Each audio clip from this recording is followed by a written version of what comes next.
अब हम करेंगे क्वेश्चन नंबर 21। इसमें हमें क्या check whether the statement below is true और फॉल्स। हमें एक स्टेटमेंट दी है और हमें ये चेक करना है कि ये स्टेटमेंट ट्रू है या फॉल्स है। तो पहले हम स्टेटमेंट को रीड करते हैं। इसमें लिखा था square root of every composite number, कि स्क्वायर रूट हर एक कंपोजिट नंबर का रैशनल होता है। हमें ये बताना है कि ये स्टेटमेंट ट्रू है या फॉल्स है, और साथ में हमें अपने आंसर को जस्टिफाई भी करना है बाय प्रूविंग रैशनैलिटी और इरैशनैलिटी एज एप्लीकेबल। तो हम अपने स्टेटमेंट पे पहले फोकस करते हैं। तो अगेन एक बार स्टेटमेंट को पढ़ते हैं। इसमें लिखा था square root of every composite number is rational. तो अब कंपोजिट नंबर क्या होते हैं बच्चा? Composite number like four, four smallest composite number है। इसके मोर देन टू फैक्टर्स होते हैं, यानी कि फोर वन के टेबल में भी आता है, टू के टेबल में भी आता है, और फोर खुद के टेबल में भी आता है। यानी कि इसके मोर देन टू फैक्टर्स हो गए। कौन कौन से हो गए? 1, 2 एंड 4। तो जिन नंबर के मोर देन टू फैक्टर्स हो उन्हें हम कंपोजिट नंबर कहते हैं। लेकिन अगर मान लो मैं एक 5 ले लूं, 5 एक प्राइम नंबर है, और प्राइम नंबर के सिर्फ दो फैक्टर होते हैं, लाइक 1 और नंबर इटसेल्फ, जैसे 1 और 5 इटसेल्फ, तो ये प्राइम नंबर हो गया 5। ओके, तो लेकिन अभी हमने सिर्फ कंपोजिट नंबर पे फोकस करना है। तो हम लेके देखते हैं स्क्वायर रूट हर कंपोजिट नंबर का, और देखते हैं कि वो रैशनल आता है या इरेशनल आता है। तो पहले हम स्क्वायर रूट ऑफ 4 लेते हैं बच्चा। स्क्वायर रूट ऑफ 4 जो होता है 2 होता है, और 2 एक होल नंबर है, और किसी भी होल नंबर में के नीचे अगर हम 1 लगा दे, डिनोमिनेटर में 1 लगा दे, तो ये पी बाई क्यू फॉर्म में कन्वर्ट हो जाता है। और कोई भी नंबर जो पी बाई क्यू फॉर्म में कन्वर्ट हो जाए, जहां पी और क्यू दोनों इंटीजर्स हो और क्यू नॉट इक्वल टू 0 हो, तो वो रैशनल नंबर होता है। तो यानी कि स्क्वायर रूट ऑफ 4 हमारा रैशनल हो गया। अब स्क्वायर रूट ऑफ 6 करें, नेक्स्ट कंपोजिट नंबर 6 है, उसका स्क्वायर रूट ले, तो रूट 6 बच्चा कभी भी होल नंबर में इसका आंसर नहीं आएगा। आप चेक करके देख सकते हो, इसका आंसर डेसिमल में आएगा, और वो भी डेसिमल भी नॉन टर्मिनेटिंग नॉन रिपीटिंग होगा। तो यानी कि ये इरेशनल नंबर होगा इसका आंसर, रूट 6। इसी तरह से रूट 8 नेक्स्ट कंपोजिट नंबर, वो भी इरेशनल होगा। लेकिन अगर हम रूट 9 ले, तो स्क्वायर रूट 9 का 3 होता है, और 3 को हम एज अ रैशनल नंबर 3/1 करके लिख सकते हैं। तो यानी कि रूट 9 हमारा रैशनल हो गया। अब नेक्स्ट कंपोजिट नंबर रूट 10, वो हमारा इरेशनल आएगा। ऐसे ही अब आगे किसी भी कंपोजिट नंबर का हम स्क्वायर रूट लेके देखेंगे, तो उनमें से कुछ का जो स्क्वायर रूट है रैशनल होगा, और कुछ नंबर का इरेशनल होगा। ठीक है, तो जो ये स्टेटमेंट लिखी थी, the square root of every composite number is rational is prove to be false, ये फॉल्स हो गई, क्योंकि कुछ नंबर का रैशनल आ रहा है, कुछ का इरेशनल आ रहा है। और अब आगे स्टेटमेंट को हमने जस्टिफाई भी करना है बाय प्रूविंग रैशनैलिटी और इरेशनैलिटी एप्लीकेबल। तो देखो बच्चा, रैशनैलिटी तो हमने इधर प्रूव कर दी कि पी बाई क्यू फॉर्म हो गया, जैसे 4 की रूट 9 के केस में। लेकिन इरेशनैलिटी हमने प्रूव नहीं करी कि रूट 6 इरेशनल क्यों है या रूट 10 इरेशनल क्यों है, ये हमें प्रूव करना होगा। अब इरेशनैलिटी प्रूव करने के लिए हम कोई भी एक कंपोजिट नंबर का स्क्वायर रूट चूज कर लेंगे, लाइक रूट 6 चूज कर लेते हैं, और हम ये प्रूव करेंगे कि रूट 6 एक इरेशनल नंबर है। इसके लिए आप माइंड में लो बच्चा, आपने क्वेश्चन करे थे prove that root 2 is irrational. ठीक है, इस टाइप के क्वेश्चन करे हमने, इरेशनल नंबर प्रूव करना रूट 2 को। तो ये हम कैसे करते थे? By contradiction method. और कॉन्ट्राडिक्शन मेथड में क्या होता है बच्चा, कि हम कुछ एज्यूम कर लेते हैं, कुछ मान लेते हैं, और जो हमने बात मानी उसको गलत प्रूव कर देते हैं। तो इसे कहते हैं कॉन्ट्राडिक्शन मेथड। तो इसमें ये कॉन्ट्राडिक्शन मेथड रूट 6 को इरेशनल प्रूव करने के लिए कैसे यूज होगा, ध्यान से समझना। तो अब हम क्या करेंगे, लेट रूट 6 बी आ रैशनल नंबर। बच्चा अब हमने प्रूव तो इरेशनल करना था, लेकिन हमने अज्यूम कर लिया कि एक रैशनल नंबर है। तो ऐसा क्यों किया? ऐसा इसलिए किया क्योंकि हम अपनी बात को गलत प्रूव करने वाले हैं, जिसे हम कॉन्ट्राडिक्शन मेथड कहते हैं। तो हम ये प्रूव करेंगे कि रूट 6 एक रैशनल नंबर नहीं है। और अगर कोई नंबर रैशनल नहीं होता बच्चा, तो अल्टीमेटली वो इरेशनल नंबर की कैटेगरी में चला जाता है। तो अगर हम ये प्रूव कर देंगे ना कि रूट 6 रैशनल नंबर नहीं है, तो ultimately root 6 irrational number prove हो जाएगा। तो इसको कैसे करेंगे, इसका मेथड ध्यान से समझना बच्चा। सबसे पहले हम कर लेंगे root 6 is equal to P upon Q, क्योंकि रूट 6 को हमने रैशनल नंबर अज्यूम किया है, तो उसको हम पी अपॉन क्यू फॉर्म में तो लिख सकते हैं, जहां पर पी और क्यू क्या है बच्चा? कोप्राइम इंटीजर्स है। अब ये कोप्राइम इंटीजर्स क्या होते हैं, ये भी ध्यान से समझो बच्चा। कोप्राइम इंटीजर का मतलब है कि ऐसे दो इंटीजर्स जिनमें कॉमन फैक्टर ओनली 1 हो। फॉर एग्जाम्पल, अगर मैं 18/19 लूं, तो इनमें कॉमन फैक्टर ओनली 1 है, यानी कि 1 के अलावा किसी सेम नंबर से डिवाइड नहीं होंगे 18 और 19। तो 18 और 19 हमारे कोप्राइम नंबर है। लेकिन अगर मैं 18 और 16 लूं, तो इनमें हमारा कॉमन फैक्टर 2 भी आ जाता है 1 के अलावा, तो ये कोप्राइम नहीं है। 18/19 हमारा कोप्राइम है। तो कोप्राइम नंबर आपको क्लियर हो गए क्या होते हैं, जिनमें कॉमन फैक्टर ओनली 1 हो। तो अब नेक्स्ट स्टेप होगा हमारा स्क्वेयरिंग बोथ साइड। सो हम लिखेंगे root 6 whole square is equal to P upon Q whole square. अब रूट 6 का स्क्वायर क्या होगा बच्चा, like root 6 multiply root 6 is equal to root 36, क्योंकि स्क्वायर है तो इसलिए 2 बार लिखा इसको, और रूट 36 हमारा 6 आ गया। ओके, तो कभी भी इस फॉर्म में आ जाए कि रूट 6 मल्टीप्लाई रूट 6, तो हम उसको 6 लिख सकते हैं, ऐसे कोई भी नंबर हो, रूट 2 मल्टीप्लाई रूट 2 हम 2 लिख सकते हैं, यानी कि रूट 6 का स्क्वायर हमारा 6 रहेगा।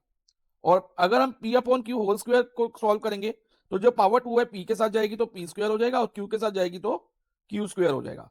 अब नेक्स्ट स्टेप है बच्चा क्रॉस मल्टीप्लाई। तो क्रॉस मल्टीप्लाई में हम क्या करते हैं कि ऐसे लिखेंगे, P square is equal to 6 into Q square, 6 Q square. Okay बच्चा, अब नेक्स्ट स्टेप होगा जो ये 6 क्यू के साथ है ना, उसको हम पी स्क्वायर के नीचे ले जाएंगे। ऐसा क्यों कर रहे हैं ये मैं अभी आपको एक्सप्लेन करूंगा। P square upon 6 is equal to Q square. जब हम 6 को नीचे ले गए तो ये क्या बन गया, पी स्क्वायर डिवाइडेड बाई 6। यानी कि अब हमें इससे ये प्रूव होता है कि अगर पी स्क्वायर को 6 से डिवाइड करें ना तो हमारा आंसर जो है क्यू स्क्वायर आ जाता है। तो इससे ये प्रूव हो गया कि पी स्क्वायर 6 से डिविजिबल है। तो हम लिख देंगे therefore P square is divisible by 6। अब अगर बच्चा पी स्क्वायर 6 से डिविजिबल हो गया ना तो हम ये भी कह सकते हैं कि p is also divisible by 6। और ऐसा क्यों है ये मैं आपको बताता हूं। देखो बच्चा, मैंने कहा P square is divisible by 6, for example हम 6 स्क्वायर ले लेते हैं, 6 स्क्वायर 36 होता है, तो ये 6 से डिवाइड होके हमें 6 देता है। तो क्या 6 स्क्वायर अगर 6 से डिविजिबल है तो क्या 6 भी 6 से डिविजिबल होगा, ऑब्वियसली होगा। 6 डिवाइडेड बाय 6 हमारा क्या आएगा आंसर बच्चा, 1 आएगा।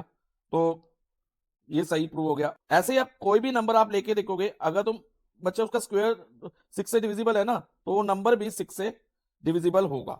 तो अगर P square is divisible by 6 so we can say that P is also divisible by 6, और इसे हम स्टेटमेंट 1 मान लेंगे। ओके बच्चा, अब नेक्स्ट हमें ये पता चल गया P is also divisible by 6, P 6 से डिविजिबल है। अगर कोई नंबर बच्चा 6 से या किसी और नंबर से डिविजिबल हो तो वो नंबर जिस नंबर से वो डिविजिबल है उसका मल्टीपल होता है। अगर पी 6 से डिविजिबल है तो पी 6 का मल्टीपल भी होगा। ऐसा क्यों, ध्यान से समझना। जैसे कि 42 ले लें हम, 42 डिवाइडेड बाय 6 करते हैं तो 7 आता है, यानी कि 42 6 से डिविजिबल है। और 42 6 से कब डिविजिबल होगा, जब 42 6 के टेबल में आता होगा। जो नंबर 6 के टेबल में आएंगे वो 6 के मल्टीपल्स ही तो होंगे बच्चा। यस सर, वो 6 के मल्टीपल होंगे, यानी कि 6 मल्टीप्लाई 7 हमारा 42 होगा। तो 42 6 का मल्टीपल हो गया। ऐसे अगर हम 6 8 दा करें, 7 की जगह 8 ले लें तो 48 आ जाएगा, यानी 48 हमारा 6 से डिविजिबल है, तो 48 6 का मल्टीपल भी है। तो ऐसे अगर हम जनरलाइज कर लें, 7 और 8 की जगह कोई नंबर ले लें लाइक m, तो 6 इंटू एम क्या होगा बच्चा, 6m। और 6m किसका मल्टीपल होगा, 6 का। जैसे 48 भी 6 का मल्टीपल था, 42 भी 6 का मल्टीपल था, तो 6m भी 6 का मल्टीपल होगा। ओके, सो मल्टीपल ऑफ 6 किस फॉर्म में होंगे, 6m के। तो हम ये अज्यूम कर सकते हैं कि p is equal to 6m, क्योंकि अभी मैंने कहा अगर p 6 से डिविजिबल है तो p मल्टीपल ऑफ 6 भी होगा, और मल्टीपल ऑफ 6 6m होता है, तो p को हम 6m ले सकते हैं, ये हमने अज्यूम कर लेंगे। Let p is equal to 6m। अब ये वैल्यू बच्चा हम इस वाली इक्वेशन में सब्स्टिट्यूट कर देंगे, और इसे आप इक्वेशन 1 लिख लो। अब putting the value of p in equation 1, statement आप लिख लेना। तो p की जगह हम 6m लिखेंगे, 6m whole square is equal to 6q square. इतना क्लियर है बच्चा।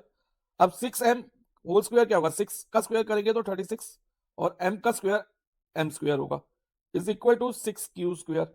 अब next step, q square is equal to 36 m square upon 6, और अगर इसको कट करते हैं तो हमारे पास 6m square is equal to q square हो जाएगा। और अब ये जो 6 आया इसको हम q स्क्वायर के नीचे ले लेंगे। ऐसा क्यों कर रहे हैं ये अभी आपको पता चलेगा। q स्क्वायर अपॉन 6, क्योंकि इधर ये मल्टीप्लाई था 6m स्क्वायर के साथ, इधर आके आरएचएस में जाके मल्टीप्लाई से डिवाइड में चेंज हो जाएगा।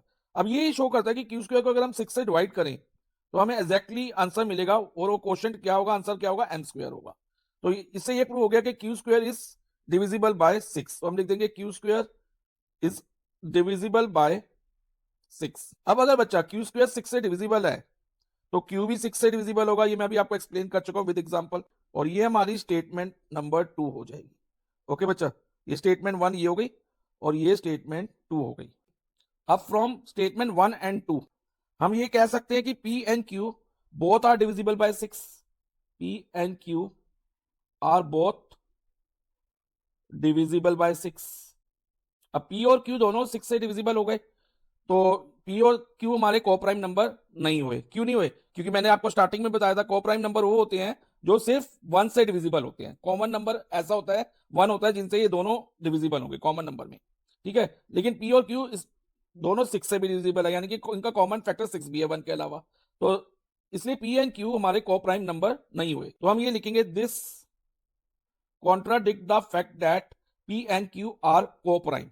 इसका मतलब ये हुआ कि ये इस फैक्ट को कॉन्ट्राडिक्ट कर रहा है। कॉन्ट्राडिक्ट मींस गलत प्रूव कर रहा है कि पी एंड क्यू कोप्राइम है। तो यानी कि पी एंड क्यू कोप्राइम नहीं है। तो ये कॉन्ट्रडिक्शन इसलिए आई क्योंकि हमने गलत एज्यूम किया था कि रूट सिक्स रैशनल नंबर है। तो हम लिखेंगे this contradiction has arisen due to our wrong assumption that root six is rational. अब अच्छा, अगर रूट सिक्स रैशनल नहीं हुआ क्योंकि ये हमारी जो अजम्पशन थी रॉन्ग प्रूव हो गई, तो रूट सिक्स रैशनल नहीं हुआ, तो हम कहेंगे root six is not rational. और अगर रूट सिक्स रैशनल नहीं है तो मैंने आपको स्टार्टिंग में बताया था कोई भी नंबर जो रैशनल ना हो उसे हम क्या लिख सकते हैं कि वो इररेशनल है। सो फाइनली हम कहेंगे root six is irrational, hence prove. अब हम करेंगे क्वेश्चन नंबर 22। इसमें हमें कहा कि Maya and Heena started walking from point P at the same moment in opposite direction on 800 metre long circular path. कि माया और हीना एक पॉइंट पी से वॉक करना स्टार्ट करती हैं, ठीक है, चलना शुरू करती है at the same moment. Same moment mean same time पे, लेकिन अपोजिट डायरेक्शन में। देखो माया जा रही है बच्चा लेफ्ट हैंड साइड की तरफ एलएचएस की तरफ, और हीना राइट हैंड साइड की तरफ आरएचएस की तरफ।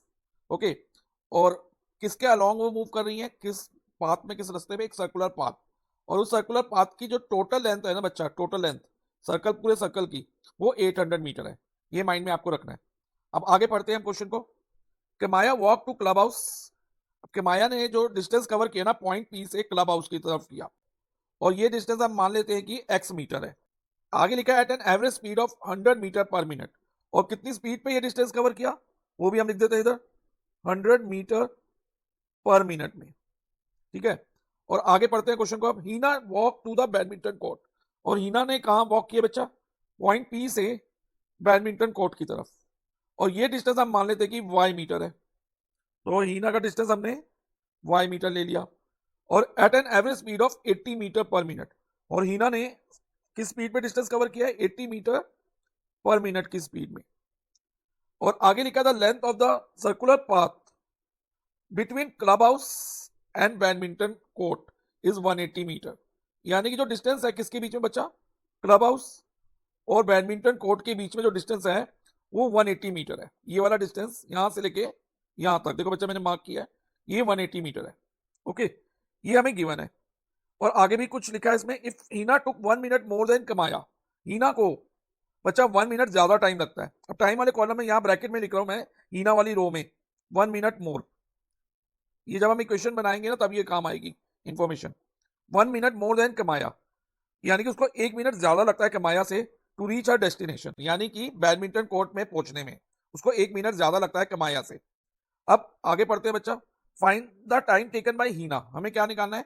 Time taken by Heena, Heena का टाइम निकालना है to reach the badminton court, यानी कि पॉइंट पी से बैडमिंटन कोर्ट पे पहुंचने में उसे कितना टाइम लगेगा। तो टाइम का फॉर्मूला क्या होता है बच्चा? Distance upon speed. Distance upon speed ये होता है टाइम का फॉर्मूला। अब डिस्टेंस कितना है बच्चा पॉइंट पी से बैडमिंटन कोर्ट में जो हीना ने कवर किया है? Y metre. तो वाई अपॉन उसकी स्पीड कितनी है बच्चा हीना की? देखो इधर लिखी है मैंने 80, वाई अपॉन 80 मिनट। ये हो गया हीना का टाइम, और इसे हम टी एच से डोनेट कर लेते हैं, टी एच। ओके बच्चा, अब आगे ध्यान से समझो। तो हम किमाया का टाइम भी ले लेते हैं क्योंकि हमें आगे रिक्वायर्ड होगा। अब किमाया का टाइम क्या रहेगा? Again formula distance upon speed रहेगा। अब डिस्टेंस कितना है किमाया का? एक्स, और स्पीड 100 है, तो एक्स अपॉन 100 मिनट। ओके, और इसके टाइम को हम टी के से डोनेट कर लेते हैं, टी के। ओके, अब आगे ध्यान से समझते हैं क्वेश्चन को। पहले हम फर्स्ट इक्वेशन बनाएंगे। पहली इक्वेशन कैसे बनेगी बच्चा? देखो, ये टोटल डिस्टेंस 800 मीटर है। इसमें कौन कौन से डिस्टेंस इंक्लूड हो रहे हैं? एक तो ये वाला एक्स मीटर वाला, और एक वाई मीटर वाला, और एक जो है बच्चा क्लब हाउस और बैडमिंटन के बीच में जो डिस्टेंस है वो भी सर्कुलर पाथ में आ रहा है। तो टोटल सर्कुलर पाथ की लेंथ है 800 मीटर। तो पहली इक्वेशन बन जाएगी हमारी X plus Y plus 180 is equal to 800। ओके, अब देखो बच्चा x plus Y is equal to 800 minus 180 हो जाएगा। तो x plus Y is equal to 620, तो इसे हम इक्वेशन 1 लिख देंगे। अब सेकेंड इक्वेशन बनाते हैं। सेकेंड इक्वेशन कैसे बनेगी बच्चों, टाइम वाली इंफॉर्मेशन को लेके। मैंने इधर लिखा था हीना को 1 मिनट मोर लग रहा है, किससे, कि माया को, जो उन्होंने डिस्टेंस कवर किया उसमें जो टाइम लिया ना, हीना को 1 मिनट ज्यादा लग रहा है, यानी कि जो हीना का टाइम है ना वो ज्यादा है, मोर है, और माया का टाइम कम है। तो जो ये 1 मिनट है ना, दोनों के टाइम के बीच का डिफरेंस है, दोनों के बीच में जो टाइम डिफरेंस है वो कितने का है, 1 मिनट का। तो डिफरेंस का मतलब दोनों को हम माइनस करेंगे, और माइनस करते वक्त जो बड़ा वाला टाइम है पहले लिखा जाता है, ये भी आपको पता है। बड़ा वाला टाइम कौन सा बचा, हीना का, जो कि 1 मिनट मोर है, तो y अपॉन 80, क्योंकि डिफरेंस निकालना तो माइनस करेंगे, और छोटा वाला टाइम क्या है, x अपॉन 100 के माया का टाइम इज इक्वल टू 1 हो जाएगा। ओके बच्चा, अब ध्यान दो, जो 80 और 100 में कुछ कॉमन है, हाईएस्ट कॉमन फैक्टर क्या होगा इनका, 20 से हम क्या करेंगे, ईच टर्म को 20 से मल्टीप्लाई कर देंगे। ऐसा करने से क्या होगा कि हमारी जो इक्वेशन है थोड़ी इजी हो जाएगी। अब देखो बच्चा, 80 को 20 से काटेंगे तो 4 आ जाएगा, तो हम लिख देंगे इधर y अपॉन 4। ओके, और 20 और 100 को काटेंगे तो x upon 5 minus x upon 5 is equal to 1 into 20, यहां 20 हो जाएगा। अब नेक्स्ट स्टेप, 4 और 5 का एलसीएम ले लो। देखो एक, अब 4 और 5 का एलसीएम कितना होगा बच्चा, 20, तो हम 20 एलसीएम लिख देंगे। अब 4 इंटू 5 20 होता है, तो y इंटू 5 5y, और 5 इंटू 4 हमारा 20 होता है, तो x इंटू 4 करेंगे तो ऊपर हमारे पास माइनस 4x आ जाएगा, यानी कि 5y माइनस 4x हो जाएगा, इज इक्वल टू 20। अब क्रॉस मल्टीप्लाई कर लो बच्चा, इसको 5y माइनस 4x को 1 से मल्टीप्लाई करेंगे और 20 को 20 से। अब 1 से किसी नंबर को मल्टीप्लाई करें तो सेम नंबर आता है, तो हम 5y माइनस 4x को एज इट इज लिख देंगे, और 20 मल्टीप्लाई 20 हमारा 400 हो जाएगा। अब ध्यान दो बच्चा, इक्वेशन 1 में x वाली टर्म पहले थी, तो इक्वेशन 2 जब हम बनाएंगे तो उसमें भी x वाली टर्म पहले रखेंगे, तो इसलिए हम माइनस 4x को आगे लिख देंगे और प्लस 5y को सेकंड नंबर में लिख देंगे, और इज इक्वल टू 400 हो जाएगा, और ये हमारी इक्वेशन 2 हो जाएगी। अब हमारे पास दो इक्वेशन आ गई, इक्वेशन 1 और 2। अब इनको हम एलिमिनेशन मेथड से सॉल्व करेंगे। देखो बच्चा, इधर x का कोफिशिएंट माइनस 4x है, इधर x का कोफिशिएंट 1 है, तो हमें दोनों के नंबर सेम करने होंगे, चाहे साइन अलग हो जाए चलेगा, लेकिन नंबर सेम होने चाहिए। तो हमें नंबर सेम करने के लिए हम इक्वेशन 1 को 4 से मल्टीप्लाई कराएंगे और इक्वेशन 2 को 1 से। अब इक्वेशन 1 को अगर 4 से मल्टीप्लाई कराते हैं तो हमें क्या मिलता है, तो x को 4 से मल्टीप्लाई कराएंगे तो हमें मिलेगा 4x। ओके बच्चा, और y को 4 से कराएंगे तो 4y, और 620 को 4 से मल्टीप्लाई कराएंगे तो 2480। तो ये हम एक इक्वेशन ये हो गई। अब दूसरी इक्वेशन जो है, इक्वेशन 2 को 1 से मल्टीप्लाई कराना है, तो 1 से मल्टीप्लाई करो तो हमें सेम नंबर मिलता है, तो हम इस इक्वेशन 2 को एज इट इज लिख देंगे, minus 4x plus 5y is equal to 400। अब देखो बच्चा, plus 4x minus 4x cut हो जाएगा, और 4y प्लस 5y 9y हो गया, और इधर आ जाएगा 2480 को में 400 प्लस करेंगे तो 2880 हो जाएगा, और y की वैल्यू बच्चा होगी हमारे पास 2880 अपॉन में 9, और इसको अगर हम कट करते हैं 2880 को 9 से तो हमारे पास 320 आता है, तो y हमारा 320 हो गया, और ये हो गया डिस्टेंस कवर बाय हीना, कितना हो गया 320 मीटर, y की वैल्यू जो है, ठीक है, ये डिस्टेंस कवर बाय हीना हो गया। अगर डिस्टेंस कवर पूछा होता तो हम यही, तो बाय हीना पूछा तो हम इतना कर देते।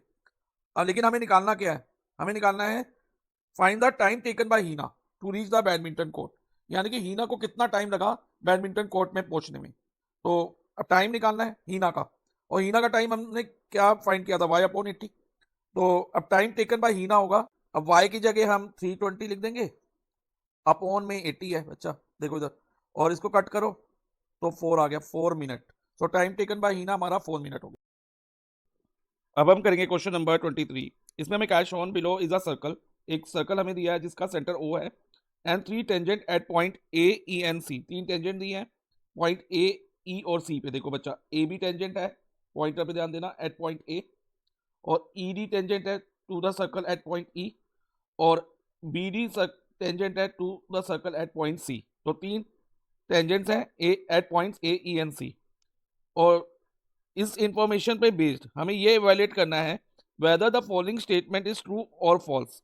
हमें एक स्टेटमेंट दी है और हमें ये इवैल्यूएट करना है, चेक करना है कि जो गिवन स्टेटमेंट है वो ट्रू है या फॉल्स है, और हमें अपने आंसर को जस्टिफाई भी करना है। अब स्टेटमेंट क्या है बच्चा, स्टेटमेंट है at least one pair of opposite side of AEDB is parallel, कि एक पेयर कम से कम, एटलीस्ट का मतलब कम से कम एक पेयर अपोजिट साइड, किसकी opposite side, of coordinator AEDB। देखो AEDB कौन सा कोऑर्डिनेटर है, ये वाला, ठीक है बच्चा, ये पॉइंटर पे ध्यान देना। तो इस कोऑर्डिनेटर की एटलीस्ट एक पेयर अपोजिट साइड की, अपोजिट साइड कौन सी होगी बच्चा, एक पेयर होगा AB और ED का, और एक पेयर होगा AE और BD का। दोनों में से एक पेयर को हमें पैरेलल प्रूव करना है, ठीक है। हम ये देखना कि पैरेलल है या नहीं, और अपने आंसर की हमें जस्टिफिकेशन भी देनी है, यानी कि रीजन भी देना है कि क्यों ऐसा है।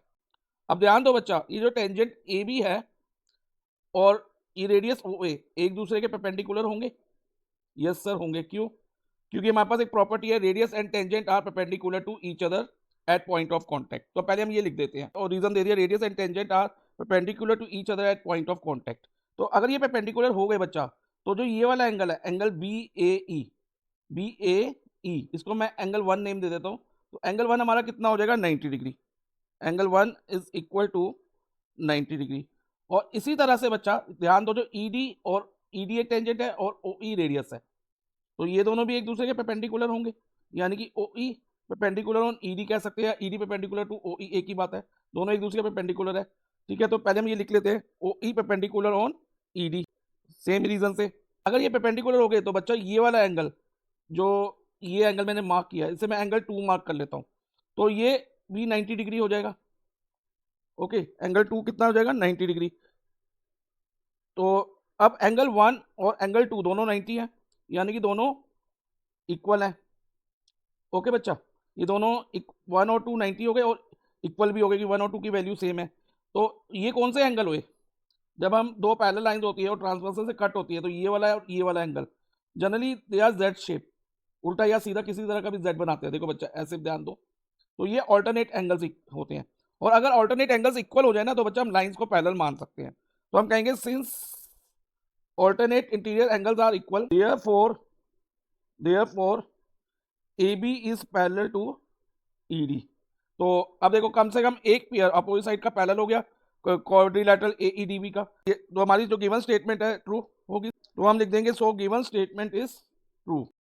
अब हम करेंगे क्वेश्चन नंबर 24। इसमें हमें क्या है, shown below is a right circular cone of volume 13,600 cubic centimetre. हमें एक कॉन गिवन है और उसकी वॉल्यूम हमें दी है बच्चा 13,600 क्यूबिक सेंटीमीटर, और हमें फाइंड करना है, find the angle which slant height makes with the base radius. देखो बच्चा, ये पॉइंटर पे ध्यान देना, ये रही स्लांट हाइट और ये बेस रेडियस है। अब स्लांट हाइट और बेस रेडियस के बीच में जो एंगल कौन सा बन रहा है, देखो बच्चा ये वाला एंगल जो मैंने हाईलाइट किया, ये एंगल हमें फाइंड करना है। ओके, मैं इसको थीटा मान लेता हूँ। अब हम इस थीटा को फाइंड कर सकते हैं यूजिंग ट्रिग्नोमेट्री, और वो ट्रिग्नोमेट्री कौन से ट्रायंगल में लगेगी, इन राइट ट्रायंगल AOC। देखो मैंने ये वाली साइड को AO ले लिया और रेडियस को OC ले लिया, तो AOC में हम ट्रिग्नोमेट्री लगा के थीटा की वैल्यू निकाल सकते हैं। अब देखो बच्चा, ट्रिग्नोमेट्री जब लगाएंगे तो थीटा की सामने वाली साइड जो होती है ना, हमेशा परपेंडिकुलर होती है, यानी कि OA हमारी परपेंडिकुलर होगी, और जो साथ वाली साइड होती है थीटा की, उसे बेस मानते हैं, और जो 90 डिग्री के सामने वाली साइड है वो हाइपोटेन्यूज होती है, वो तो फिक्स रहती है, लेकिन जो परपेंडिकुलर और बेस थीटा के ऊपर डिपेंड करता है। तो थीटा के सामने वाली साइड परपेंडिकुलर और साथ वाली साइड बेस। तो अब इसमें परपेंडिकुलर क्या है बच्चा, OA, और बेस OC। अब हम ट्रिग्नोमेट्री का वो रेशियो लेंगे इसमें जिसमें परपेंडिकुलर और बेस आता हो। उसके लिए बच्चा आपको मैंने बताया हुआ साइन कोस टेन, जैसे कि सोना चांदी तोला, और नीचे है PBP HHP। इसको याद रखने का तरीका है, पंडित बद्री प्रसाद हरर बोले। तो इसमें बच्चा देखो P/B किस में आ रहा है, tan वाले पार्ट में, तो हम लिखेंगे इधर इन right triangle AOC tan theta is equal to perpendicular upon base. This implies that tan theta is equal to perpendicular कौन सा होगा बच्चा, OA upon base OC, OA upon OC. This implies that tan theta is equal to OA हमें find करना है, जो कि अभी हम फाइंड करेंगे भी बच्चा। और OA क्या है, हाइट ऑफ द कोन है, तो हाइट ऑफ द कोन हम फाइंड करेंगे अभी, अपॉन में OC हमें यानी कि रेडियस 20 दिया हुआ है। तो अब पहले हम OA फाइंड कर लेना, तो हमें थीटा की वैल्यू मिल सकती है। तो कैसे करेंगे वो ध्यान से समझना बच्चा। अब हमें वॉल्यूम ऑफ द कोन दे रखी है 13,600, और OA क्या है, हाइट ऑफ द कोन है, तो हाइट ऑफ द कोन को हम h से लेते हैं, स्मॉल h से, ठीक है। अब वॉल्यूम ऑफ कोन क्या होता है बच्चा, 1/3 pi r square h is equal to 13,600 हो जाएगा। अब 1/3 को आप एज इट इज लिखोगे, पाई की वैल्यू हमें उन्होंने कहा कि 3 लेनी है, तो पाई की जगह हम 3 डाल देंगे, और रेडियस 20 है, क्योंकि स्क्वायर है तो इसलिए 20 मल्टीप्लाई 20 होगा, into h is equal to 13,600। अब देखो बच्चा ये 3 और 3 कट हो जाएगा। अब हाइट क्या होगी 13,600 अपॉन में जो ये 20 मल्टीप्लाई 20 एच के साथ मल्टीप्लाई हो रहा है तो ये डिवाइजर में आ जाएगा आरएचएस में जाने पे, तो अपॉन में 20 मल्टीप्लाई 20 हो जाएगा। अब एक जीरो से ये जीरो कट, इस जीरो से ये जीरो कट। अब 136 को 2 से कट करेंगे तो बच्चा 68 मिलेगा हमें, और अब 68 को इस वाले 2 से कट करेंगे तो 34। So height of the cone हमारी 34 सेंटीमीटर हो गई, यानी कि ओ ए की लेंथ हमारी 34 सेंटीमीटर आ गई। तो अब हम नेक्स्ट लिखेंगे tan theta is equal to O A की जगह 34 आ जाएगा अपॉन में 20। अब देखो बच्चा ये दोनों 2 से जाते हैं 34 और 20, तो 17 अपॉन 10। अब अगर हम 17 अपॉन 10 को डेसिमल में लिखे तो 1.7 आएगा। So tan theta is equal to 1.7। अब क्वेश्चन में देखो बच्चा हमें कहा है कि √3 को 1.7 कंसीडर करना है, यानी कि जो √3 की वैल्यू है ना 1.7 है, तो हम ये कर सकते हैं कि tan theta is equal to 1.7 की जगह √3 ले लें, तो tan theta is equal to हमारे पास हो गया √3। अब हम ट्रिग्नोमेट्रिक टेबल में देखेंगे कि tan कितने डिग्री पे √3 होता है। देखो tan वाले कॉलम पे जाओ बच्चा, ये रहा √3, ये कितने डिग्री पे √3 है 60 डिग्री पे, तो हम कहेंगे tan 60 इज इक्वल टू √3। अब इन दोनों इक्वेशन को कंपेयर करो, इसे इक्वेशन 1 और 2 मार्क कर लेते हैं दोनों को, तो tan सेम है, √3 सेम है, तो थीटा की जगह में क्या दिख रहा है 60 डिग्री। सो फाइनली हमारी थीटा की वैल्यू जो होगी ना बच्चा 60 डिग्री हो जाएगी। तो हम फाइनल स्टेटमेंट लिख देंगे angle between slant height and radius is equal to 60 degree. अब हम करेंगे क्वेश्चन नंबर 24 का और पार्ट। इसमें हमें कहा है shown below are 2 right triangles. इसमें 2 राइट ट्रायंगल दिए हैं, देखो बच्चा पॉइंटर पे ध्यान देना, एक ये वाला राइट ट्रायंगल है और एक ये वाला, 2 राइट ट्रायंगल दिए हैं। इनको हम कुछ नेमिंग दे देते हैं अपनी कन्वीनियंस के लिए, लाइक ABCD नेमिंग हमने दे दी। तो अब 2 राइट ट्रायंगल कौन से हुए बच्चा, एक हो गया ABC जो कि राइट एंगल एट B है, और दूसरा हो गया ADC जो राइट एंगल एट D है। तो ये नेमिंग हमने कर दी है, और हमें क्या फाइंड करना है, find the length of unknown side marked as question mark. देखो बच्चा एक क्वेश्चन मार्क है, ये वाली साइड हमने यानी कि AD साइड हमें फाइंड करनी है। AD कौन से ट्रायंगल की साइड है बच्चा, ADC ट्रायंगल की, यानी कि हमें ADC ट्रायंगल में ट्रिग्नोमेट्री लगानी होगी। लेकिन उस ट्रिग्नोमेट्री लगाने के लिए बच्चा देखो इधर एंगल तो हमारे पास 60 डिग्री है, लेकिन एटलीस्ट वन साइड हमें पता होनी चाहिए।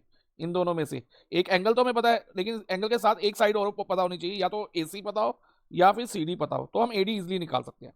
तो हम AC फाइंड करेंगे ट्रायंगल ABC में ट्रिग्नोमेट्री का यूज करके, ठीक है। अब ध्यान दो बच्चा, ट्रिग्नोमेट्री अगर हम ABC में लगाते हैं, राइट ट्रायंगल ABC में लगाते हैं, तो इसमें एंगल हमें 45 डिग्री दिया है, ठीक है। तो 45 के सामने वाली साइड हमारी परपेंडिकुलर होगी, थीटा के सामने वाली साइड जो होती है ना परपेंडिकुलर होती है, और जो साथ वाली साइड होती है बच्चा वो बेस होती है, तो बेस हमारा BC होगा, ओके। और 90 के सामने वाली साइड तो कंफर्म हाइपोटेन्यूज होती है, फिक्स रहती है, वो हाइपोटेन्यूज 90 डिग्री के सामने वाली साइड होती है, ओके। तो अब हमें निकालना है AC क्या है, हाइपोटेन्यूज, और हमें गिवन क्या है बच्चा 45 डिग्री की सामने वाली साइड यानी कि परपेंडिकुलर गिवन है। हम वो रेशियो लेंगे जिसमें परपेंडिकुलर और हाइपोटेन्यूज आता हो, तो वो कौन से रेशियो में आता है, साइन वाले में, sine is equal to perpendicular upon hypotenuse होता है। तो हम लिखेंगे in right triangle ABC sine theta is equal to perpendicular upon hypotenuse, okay बेटा। अब साइन थीटा की जगह हम 45 लेंगे क्योंकि हमें एंगल 45 डिग्री दिया है, और परपेंडिकुलर AB है, AB 2 है, और हाइपोटेन्यूज AC है, AC हमें फाइंड करना है, ओके। अब अगर साइन 45 डिग्री की वैल्यू ट्रिग्नोमेट्रिक टेबल से देखें तो क्या होती है, देखो बच्चा साइन 45, साइन वाले कॉलम में 45 डिग्री पे क्या वैल्यू है 1/√2, तो साइन 45 हम 1/√2 लिख देंगे, साइन 45 की जगह बच्चा 1/√2 आ जाएगा, तो 1/√2 इज इक्वल टू 2/AC हो जाएगा। अब क्रॉस मल्टीप्लाई कराओ, AC को 1 से मल्टीप्लाई कराएंगे AC आएगा, और 2 और √2 को मल्टीप्लाई कराएंगे तो 2√2 हो जाएगा, तो AC हमारा 2√2 सेंटीमीटर हो गया। अब आ जाओ इन राइट ट्रायंगल ADC, इन राइट ट्रायंगल ADC 90 के सामने वाली साइड हाइपोटेन्यूज होती है, यानी कि इसमें AC जो है बच्चा हाइपोटेन्यूज कंसीडर होगा, और हमें एंगल कौन सा दिया है, ये वाला देखो 60 डिग्री, और एंगल जो गिवन होता है थीटा गिवन होता है उसके सामने वाली साइड परपेंडिकुलर होती है, यानी कि CD हमारी परपेंडिकुलर हो गई, और साथ वाली साइड हमारा बेस होती है। तो साथ वाली साइड कौन सी है बच्चा AD, जो कि हमें फाइंड करनी है। तो यानी कि AD बेस हमें फाइंड करना है, और हाइपोटेन्यूज हमें दिया हुआ है। तो बेस और हाइपोटेन्यूज कौन से ट्रिग्नोमेट्रिक रेशियो में होता है, कॉस में होता है, cos is equal to base upon hypotenuse, तो हम इधर कॉस का यूज करेंगे, तो हम लिखेंगे cos theta is equal to base upon hypotenuse. Okay बेटा, अब कॉस थीटा, थीटा की जगह क्या लेना है 60 डिग्री, सो हम लिखेंगे cos 60 degree is equal to base क्या रहेगा एडी जो थीटा के साथ वाली साइड है। ओके, और हाइपोटेन्यूज, हाइपोटेन्यूज कौन सा होगा जो 90 डिग्री के सामने वाली side AC, AD upon AC. अब कॉस 60 डिग्री कितना होता है ट्रिग्नोमेट्रिक टेबल में अगर हम देखें कॉस के कॉलम में 60 डिग्री पे क्या होता है 1/2, यानी कि कॉस 60 हमारा 1/2 हो जाएगा। और एडी हमें फाइंड करना है, ये अननोन साइड है, और एसी बच्चा हमने अभी फाइंड किया है 2√2, तो 2√2 इधर लिख देंगे, क्रॉस मल्टीप्लाई कराओ, twice AD is equal to 1 into 2√2, 2√2, और AD is equal to 2√2 upon में 2। अब देखो बच्चा ये 2 और ये 2 कट जाएगा, तो एडी की वैल्यू हमारे पास आ जाएगी √2, तो AD is equal to √2 centimetre. अब हम करेंगे क्वेश्चन नंबर 25। इसमें हमें कहा है ABCD is a rhombus with side 3 centimetre. ABCD एक रोम्बस है जिसकी साइड हमें 3 सेंटीमीटर दी है, क्योंकि ये रोम्बस है तो इसकी ऑल साइड 3 सेंटीमीटर होगी, तो ये अगर AD 3 है तो AB भी 3 सेंटीमीटर रहेगी, BCB और even DCB all 4 side equal होगी। अब आगे लिखा है 2 arcs are drawn from point A and C respectively. 2 arcs draw की गई है, एक arc point A as a centre लेके और एक arc point C as a centre लेके। देखो A से कैसे आर्क बनेगी, जो कंपास का पॉइंट है हम A पे रखेंगे और पेंसिल को D पे रखेंगे, और पेंसिल को हम इस तरह से घुमा देंगे तो देखो बच्चा ये आर्क बन जाएगी, ये वाली आर्क। ओके, तो ये आर्क बन गई। तो बच्चा जब ये आर्क बनी तो ये आर्क जो एक सर्कल का पार्ट ही होता है, तो कौन से सर्कल का पार्ट है ध्यान दो। पहले हम ये ए वाली आर्क की बात करें जो ए एज अ सेंटर हमने बनाई है, फिर सी वाली सेंटर वाली बाद में देखेंगे, पहले ये, तो ये मैंने रफ सर्कल बना दिया है, ठीक है। तो इस सर्कल का पार्ट है ये आर्क, जो ये, और ये जो 3 सेंटीमीटर है ना, इस सर्कल का क्या होगा, रेडियस होगा, ये वाले सर्कल का। ओके, जो साइड ऑफ द रोम्बस है वो ये वाले सर्कल का रेडियस होगा 3 सेंटीमीटर। तो इतना क्लियर है बच्चा। अब ध्यान दो, जो ये डॉटेड लाइन आप देख रहे होगे, पॉइंटर पे ध्यान देना, ये वाली डॉटेड लाइन कोड होती है। कोड और आर्क के बीच के एरिया को हम सेगमेंट कहते हैं।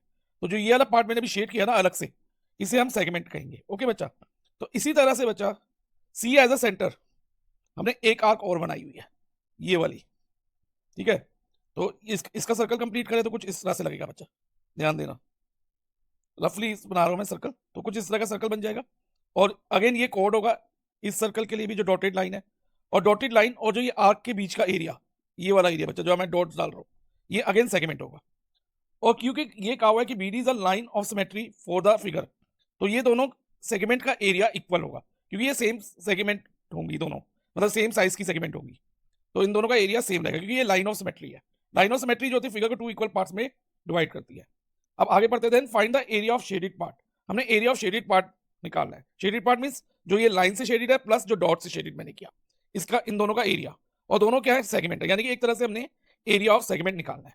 तो अब एरिया ऑफ सेगमेंट कैसे निकालेंगे, हम किसी एक सेगमेंट का ले लेंगे और उसको मल्टीप्लाई बाय 2 कर देंगे, क्योंकि दोनों आइडेंटिकल सेगमेंट्स हैं। तो मान लो मैं ऊपर वाले सर्कल को कंसीडर करता हूँ, ये वाले, तो इसमें जो बच्चा ये डॉटेड लाइन के ऊपर वाला पार्ट क्या है, ट्रायंगल है, और नीचे वाला जो शेडेड पार्ट है ये सेगमेंट है। ये सेगमेंट हमें कैसे मिल रही है, ये जो पूरा ADB यहां से लेके यहां तक, देखो बच्चा ये मैं पूरा हाईलाइट करके दिखा रहा हूं, यहां तक ये क्या है, जो ये वाला पार्ट है पूरा सेक्टर कहते हैं।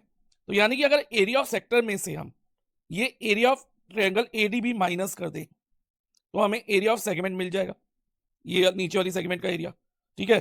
तो और क्योंकि ये दोनों आइडेंटिकल सेगमेंट है तो सेकंड सेगमेंट का एरिया भी सेम होगा, तो जो एक सेगमेंट का निकलेगा उसको मल्टीप्लाई बाय 2 कर देंगे तो हमें टोटल एरिया निकल आएगा शेडेड पोर्शन का। तो अब हम यही करने वाले हैं। तो इसमें एक तो हमें एरिया ऑफ सेक्टर चाहिए होगा और एरिया ऑफ ट्रायंगल चाहिए होगा। तो पहले हम एरिया ऑफ ट्रायंगल फाइंड करेंगे, कैसे ध्यान से समझना।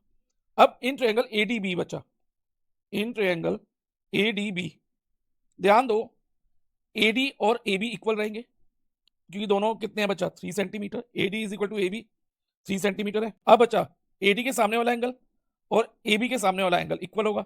अब AB के सामने कौन सा एंगल है, एंगल D, ठीक है, एंगल D है, और AD के सामने कौन सा एंगल है, एंगल B, तो angle D equal to angle B हो जाएगा, और रीजन रहेगा angles opposite to equal side of a triangle are equal.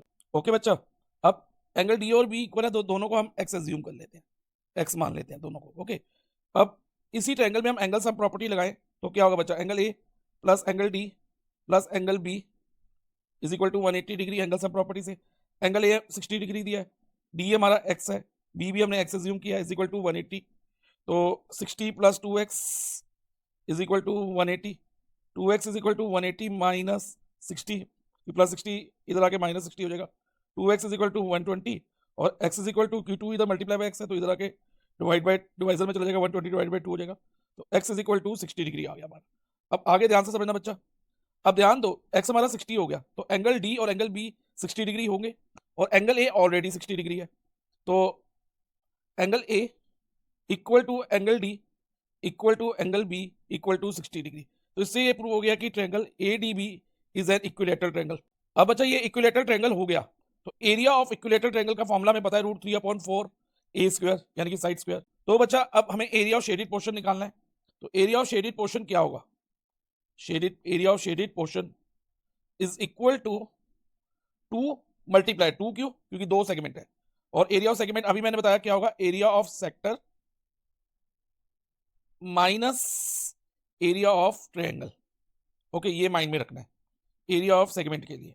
तो 2 मल्टीप्लाई एरिया ऑफ सेक्टर का फॉर्मूला होता है बच्चा theta upon 360 into pi r square minus area of triangle, क्योंकि ये इक्विलेटरल ट्रायंगल है तो एरिया ऑफ इक्विलेटरल ट्रायंगल होता है √3/4 a स्क्वायर।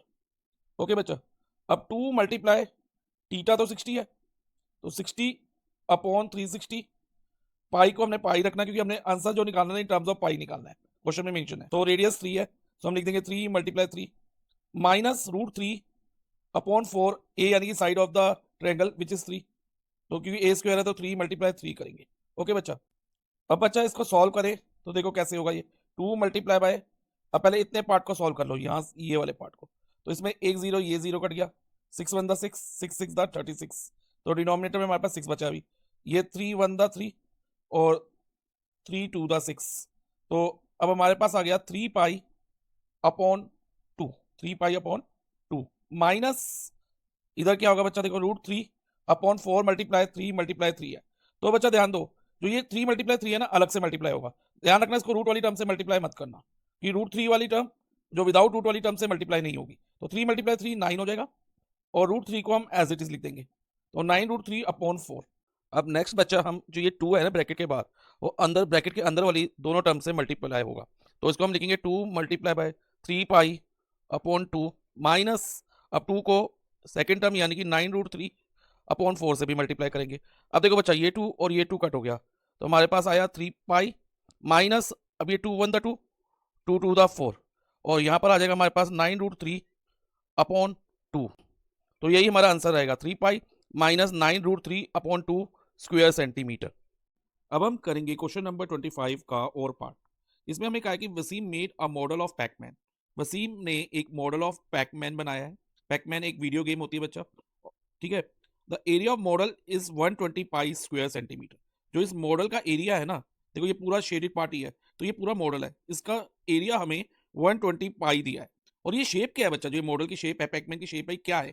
अगर मैं मान लो अगर इसका माउथ हमने कट ना किया होता तो यहाँ पर एक कंप्लीट सर्कल होता। अब जो ये रेडियस और ये आर्क के बीच का जो एरिया, डॉटेड आर्क मैंने ड्रॉ करा, 2 रेडियस और ये आर्क के बीच के एरिया को हम माइनर सेक्टर कहते हैं। और जो बाकी पोर्शन बच जाता है ना बच्चा सर्कल का, जो ये शेडेड पार्ट है, ये मेजर सेक्टर होता है। यानी कि जो एरिया ऑफ पैकमैन है ना, यानी कि एरिया ऑफ मॉडल, वो एरिया ऑफ मेजर सेक्टर ही है एक तरह से। तो और हमें कितना दिया एरिया ऑफ मेजर सेक्टर या area of model, 120 pi square centimetre. Okay, ये माइंड में आपको रखना है। अब आगे पढ़ते हैं। इसमें लिखा है Pacman's mouth forms an angle of 60 degree. जो ये पैकमैन का माउथ है ये 60 डिग्री का एंगल बना रहा है, कहां पर, at the centre of the circle, क्योंकि ये कंप्लीट सर्कल है, देखो उसका सेंटर ये रहा, तो यहाँ पर एक 60 डिग्री का एंगल ड्रॉ हो रहा है। अब आगे लिखा है Waseem want to decorate the model. अब वसीम क्या चाहता है कि वो इस मॉडल को डेकोरेट करे बाय अटैचिंग अ कलर रिबन, इसकी बाउंड्री पे कलर रिबन लगा के। जैसे कैसे लगाएगा वो रिबन, अराउंड दिस पार्ट, एक तो इस पार्ट के अराउंड लगाएगा क्योंकि बाउंड्री में यही पार्ट आ रहा है ना, क्योंकि ये पार्ट तो ओपन है बच्चा, यहाँ पर कुछ नहीं है, ये तो जो ये डॉटेड लाइन ड्रॉ करी है इमेजिनरी है अभी के लिए, क्योंकि ये माउथ ओपन है। और उसके बाद बाउंड्री में ये वाला पार्ट भी आ रहा है, ये 2 लाइन सेगमेंट। अब ये 2 लाइन सेगमेंट क्या है बच्चा, रेडियस ऑफ द सर्कल यानी कि आर।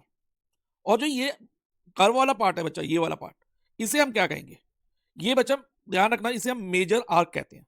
तो इस केस में हमें length of the major arc find करनी होगी। जो ये डॉटेड कर्व है इसे हम माइनर आर्क कहते हैं। तो और ये जो ये वाला है जो आउटर पार्ट है जहाँ रिबन लगा हुआ है बिगर पार्ट, तो उसे हम मेजर आर्क कहते हैं। तो हमें लेंथ ऑफ द रिबन निकालने के लिए एक तो length of the major arc चाहिए होगी प्लस 2 इंटू आर, यानी कि ट्वाइस द रेडियस भी चाहिए होगा, क्योंकि रिबन रेडियस वाले पोर्शन में भी लगा है। ओके, तो ये लेंथ ऑफ द रिबन होगी। अब length of the major arc का फॉर्मूला क्या होता है? एक तो हम ये कर सकते हैं बच्चा, सर्कमफ्रेंस ऑफ सर्कल में से length of the minor arc minus करके निकाल ले, लेकिन length of the major arc का एक डायरेक्ट फॉर्मूला भी होता है, वो होता है बच्चा 360 माइनस थीटा अपॉन में 360 मल्टीप्लाई बाय 2 पाई आर। ये डायरेक्ट फॉर्मूला भी आप याद रख सकते हो, इंटू 2 आर। अब इसमें बच्चा थीटा तो हमें नोन है 60 डिग्री, लेकिन आर नहीं है, तो ये आर कहां से आएगा? एरिया ऑफ मॉडल यूज करके, यानी कि area of major sector use करके। अब एरिया ऑफ मेजर सेक्टर कैसे निकलेगा? एक तो फॉर्मूला ये हो सकता है कि एरिया ऑफ सर्कल में से area of minor sector minus कर दो, लेकिन अगेन इसका एक डायरेक्ट फॉर्मूला है, वो formula direct formula 360 minus theta upon में 360 into pi r square is equal to 120 pi. अब वैल्यूज डालते हैं, 360 माइनस थीटा, थीटा कितना है 60 डिग्री, तो थीटा हो गया 60 डिग्री, तो 360 माइनस 60 अपॉन 360, अभी पाई और ये पाई कट हो जाएगा, तो इधर आ जाएगा r square is equal to 120। अब 360 माइनस 60 इज 300, 300 अपॉन में 360 इंटू आर स्क्वायर हो जाएगा इज इक्वल टू 120। अब आर स्क्वायर की वैल्यू क्या होगी बच्चा, ध्यान देना, आर स्क्वायर की वैल्यू निकालने के लिए हम 120 मल्टीप्लाई बाय, क्योंकि 360 डिवाइजर में है तो यहाँ आके ये मल्टीप्लाई में आ जाएगा 360 अपॉन में 300, क्योंकि आर स्क्वायर के साथ 300 मल्टीप्लाई हो रहा है, तो ये आरएचएस में आके डिवाइजर में चला जाएगा 300। एक जीरो से ये जीरो कट हुआ, एक जीरो से ये जीरो कट हुआ। उसके अलावा आप इसको कट कर दो, 3 और 12 को 4 आ जाएगा, so r square is equal to 4 multiply by 36। अब आर की वैल्यू क्या रहेगी? Square root of 4 multiply by 36। अब स्क्वायर रूट ऑफ 4 तो 2 होता है और 36 का स्क्वायर रूट 6, तो रेडियस हमारा 2 मल्टीप्लाई बाय 6 12 सेंटीमीटर आ जाएगा। अब हमें लेंथ ऑफ द रिबन निकालना है, तो अगेन अब जो ये फॉर्मूला यहाँ पर लिखा है length of the major arc plus 2 r में आर की वैल्यू डाल दो, तो ये क्या होगा बच्चा, अगेन 360 माइनस थीटा की जगह 60 आ जाएगा अपॉन 360 ब्रैकेट मल्टीप्लाई बाय 2, और पाई की वैल्यू हमें नहीं दी तो हम पाई को पाई रहने देंगे, और आर 12 है प्लस 2 मल्टीप्लाई बाय 12 हो जाएगा इसका। अब इसको आगे सॉल्व करें तो बच्चा देखो क्या आएगा, 360 माइनस 60 300 अपॉन में 360 into 2 pi into 12 plus 2 into 12 24, यहाँ पर 24 आ जाएगा। अब कट करो जितना हो सकता है, जैसे ये 0 से 0 कट हुआ, अब 30 और 36 दोनों 6 से जाते हैं, 30 को अगर 6 से डिवाइड करेंगे 5 आएगा, और 36 को 6 से डिवाइड करेंगे तो 6 आएगा। अगेन ये 6 1 द 6 और 6 2 द 12 होता है, तो इधर 2 आ गया।